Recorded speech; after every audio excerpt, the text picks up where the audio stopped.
voice a bit.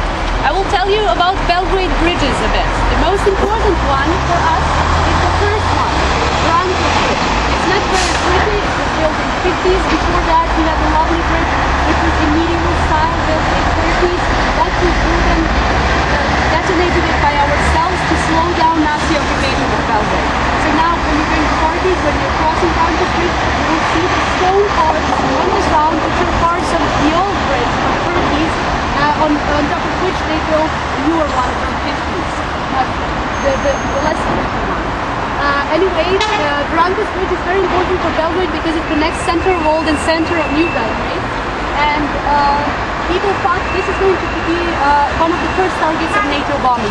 They're going to tear down the bridge, Belgrade is going to slow down, and basically there's 2 million people in Belgrade, 7 million in the whole country, and by slowing down Belgrade we slow the whole country in a way. Yeah? People have hard time going to their jobs and everything. So Belgrade was scared.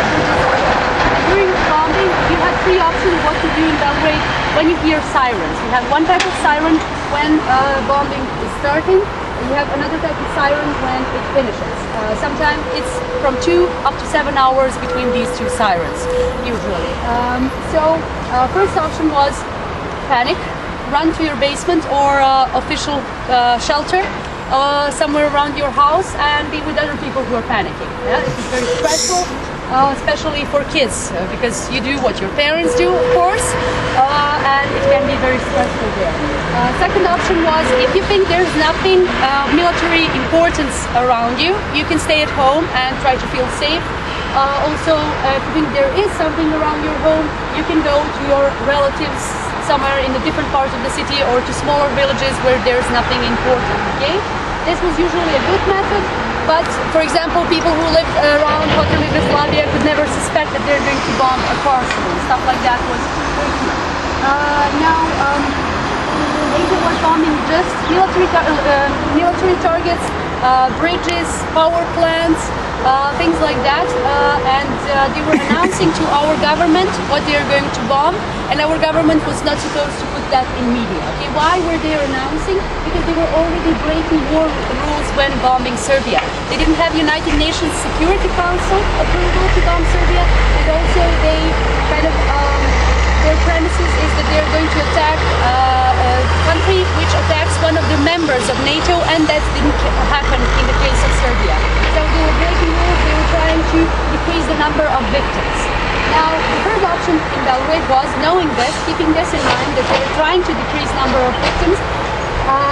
If you hear sirens, you leave whatever you're doing and you run towards Branko's bridge to stand on the bridge, to have as many people on the bridge as possible and hope they won't sacrifice that many people, okay?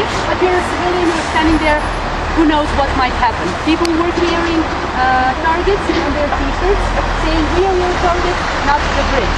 And you would think they were very upset standing there. They might die, sometimes 7 hours of standing, but they reviewed this situation a bit differently.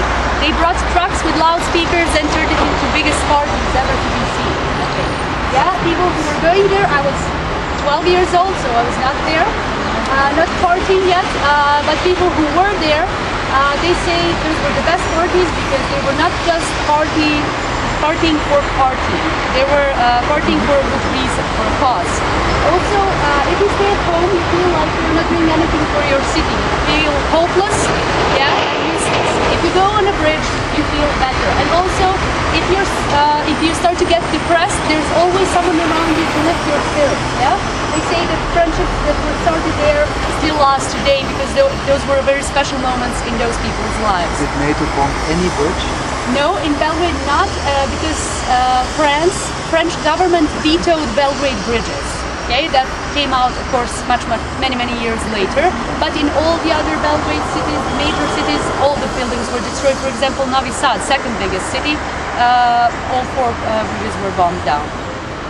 So our bridges were saved, probably by French government, and now we have one more bridge since this year. Maybe it's a habit to party on the bridge, so many Belgraders partied this New Year's Eve on the bridge. Why? Because they were welcoming first cars to cross the bridge. At midnight they opened the bridge for traffic, and there were fireworks. So it's a big celebration because this trip is supposed to solve all of our traffic problems. For $500 million, how much we spent for it, I suppose it to solve our love problems and many other problems, yeah, financial problems. We overspent a little bit, unfortunately, but let's hope it's functioning really well until now. So let's hope it solves these problems that heavy trafficking, which goes to the center of Serbia, all goes to the center of Belgrade, which is really unpractical, and the traffic sometimes stops. We have 2 million people, more to come, and no metro. It's too expensive to form a metro in Belgrade. Every time you start digging, you find Roman heritage, and then you have to pay for conservation of Roman heritage, and no donor wants to do that. Yeah, they would lose a lot of money. So the new bridge is the biggest of that kind in the world. It's the biggest structure held by one pillar, the biggest weight held by one pillar in the world, and also these are the longest steel lines anywhere in the world. So Discovery Channel did a show about it, did an episode of a show Build Bigger about it, and this is the first positive media image going out of Belgrade in the last 20 years. Yeah? Any negative media is going out of here, probably to some of you parents said, oh, God, where are you going? Don't go there, it's dangerous there.